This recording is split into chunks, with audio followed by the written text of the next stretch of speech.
thank everyone for all the great work you've done and how you have utilized the grant money in ways that really demonstrate how great this program is and how well it can serve agencies. And you're all to be congratulated and done great things for your customers and your agency. So this is the time to celebrate that and to see all these great projects in one place. So I really enjoy and support this forum as well. So WSDA found that inefficient paper-based processes really hindered our agency's responsiveness, effectiveness, and even data security. Manual signatures on documents resulted in huge delays, errors. So to address these challenges, what did we do? In order to optimize operations, we implemented the use of digital signature solution, Adobe Sign. This gave us the ability to migrate those manual paper-centric processes to digital forms and workflows. And by modernizing our document signing process, we've improved our operational efficiency, we've increased our data security, we've facilitated remote work, and ultimately delivering better services, both for external and internal. And I realize this is electronic signatures that have been around for years, but this was a big, long overdue step for agriculture.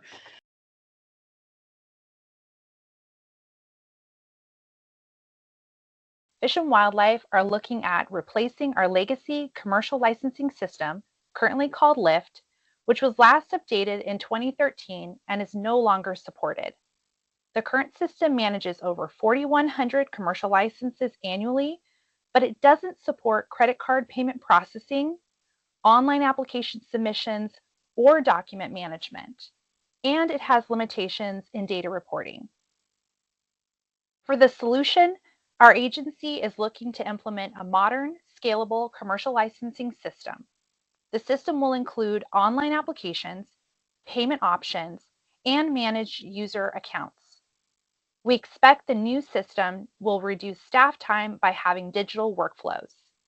The solution we've selected is called Acela Civic Platform and is a SaaS solution successfully deployed in other state and local governments. For lessons learned with this project, we found that onboarding the vendor took longer than expected. Our kickoff happened mid-August 2024, but full access and setup for the vendor didn't happen until October 2024. As a lesson learned, our agency plans to create a vendor checklist to help onboard future vendors. We also identified that single sign-on would be required per an IT policy, but it was not in our original scope of work. As a lesson learned, we plan to include IT earlier in the process so we can catch things like this. Bay Area Health Administration provides primarily psychiatric inpatient care. So we have 4 state hospitals, a special commitment center, and then a handful of residential treatment facilities and behavioral health and treatment centers. So we deal with very sensitive information. So the problem that we're facing is that BHA's data estate has grown rapidly, and we continue to grow. However, much of the data remains siloed and inaccessible. So in context, the growth of our data estate has not been met with parallel work in creating a modern analytics platform or warehousing solution. This has led to an increase in complexity when accessing data from various systems, and it's impaired our ability to make data-informed decisions. And the goal of this project was to develop an enterprise model and solution that brings together data and reduces silos across BHA. So the solution we've chosen to address this issue is Azure Synapse Analytics. And Synapse is a cloud-based end-to-end analytics platform that allows us to connect our most critical data silos.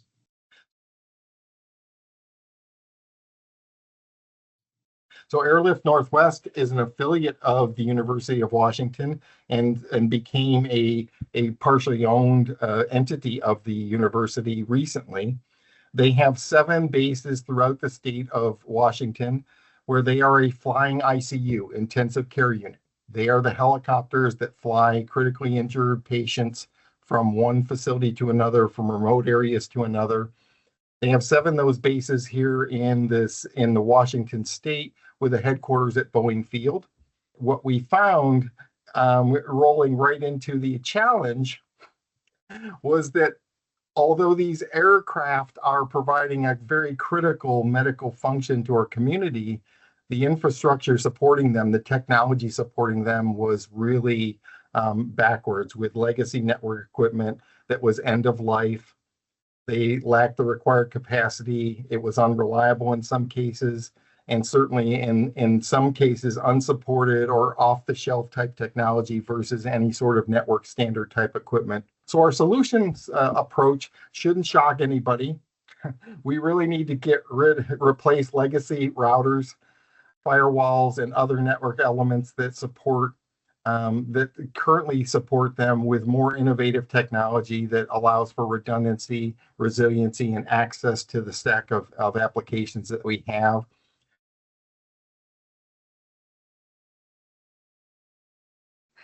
So our business problem was how to automate processes to proactively improve accessibility and usability to create better web presence for our veterans and their families, and to meet the changes in guidelines for government websites by 2026. We have a wide and diverse set of users, and there's a need for website improvements to better serve them.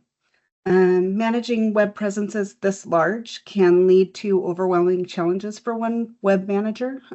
Capacity issues, managing accessibility, and usability testing processes manually is unsustainable. So, Site Improve is helping us significantly improve accessibility and usability and overall quality. An automated tool to search for the problematic issues and streamline our accessibility and usability review processes ensures we'll be able to meet our compliance deadlines.